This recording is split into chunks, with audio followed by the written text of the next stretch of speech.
Bon alors pour ceux qui ont déjà fait du InDesign et qui ont déjà testé les lettrines, il y a peut-être quelque chose qui vous semble bizarre. Déjà le fait que la lettrine ne soit pas de la même couleur que le reste du texte. C'est grâce à quoi ça?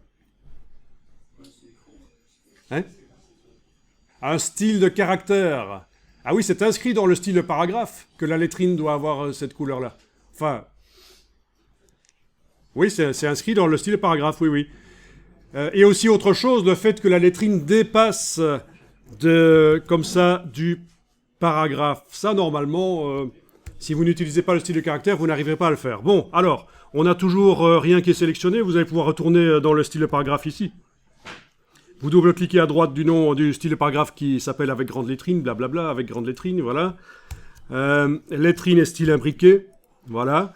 Donc on a une lettrine sur 2 lignes, et c'est la première lettre qui s'agrandit sur 2 lignes, le premier caractère qui s'agrandit sur 2 lignes.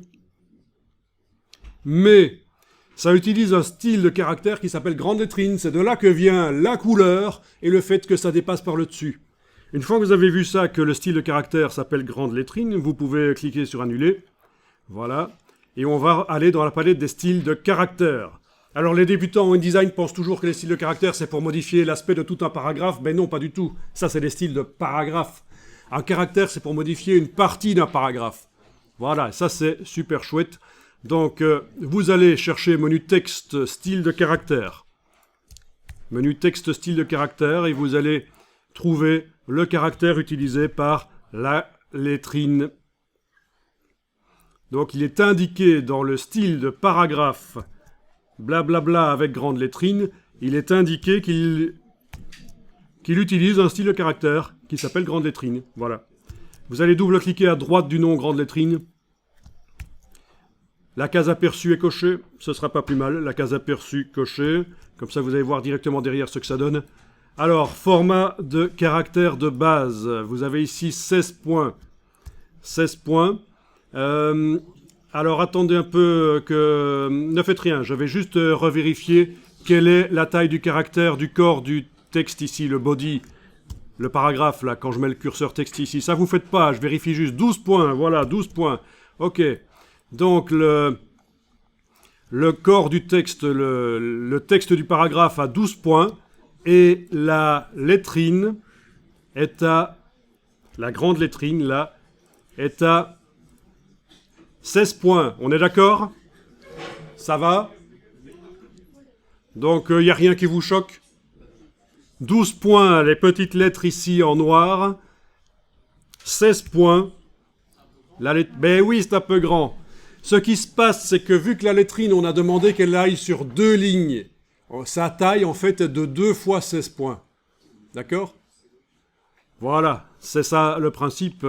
Et si on avait demandé qu'elle aille sur 3 lignes, en mettant 16 points, elle aurait combien 48 48 points. Si je calcule bien 3 fois 16, ça fait bien 48. Hein. Bon. Alors voilà, vous pouvez tester, vous avez la case aperçue cochée, vous êtes dans le style de caractère grande lettrine, vous pouvez modifier la dimension. Ok, quand on est en 12 points, ben, la lettrine a 24 points, puisqu'elle est sur 2 lignes, et ben, elle tient sur 2 lignes de 12 points. Bon, ça a l'air bien, ça. Si vous augmentez, vous allez la faire dépasser du paragraphe, d'autant que vous voulez, voilà. Et c'est comme ça que ça marche. Une lettrine, donc, qui normalement n'est pas prévue comme ça dans InDesign, je veux dire, il faut connaître vraiment l'astuce, quoi.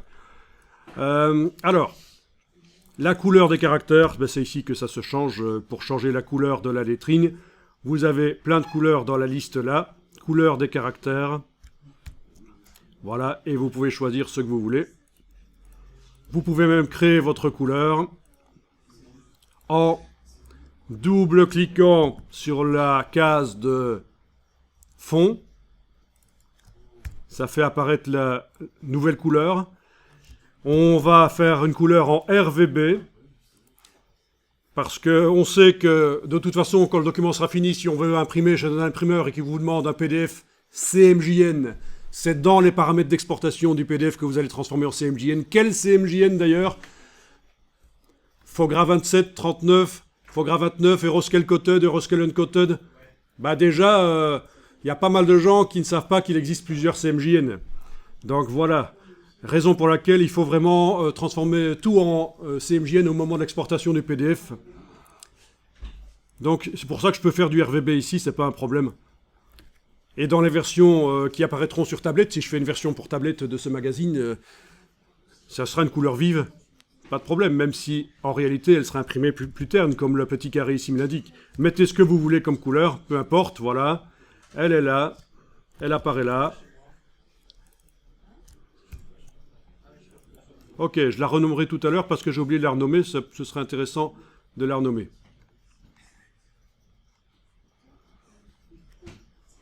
Ok.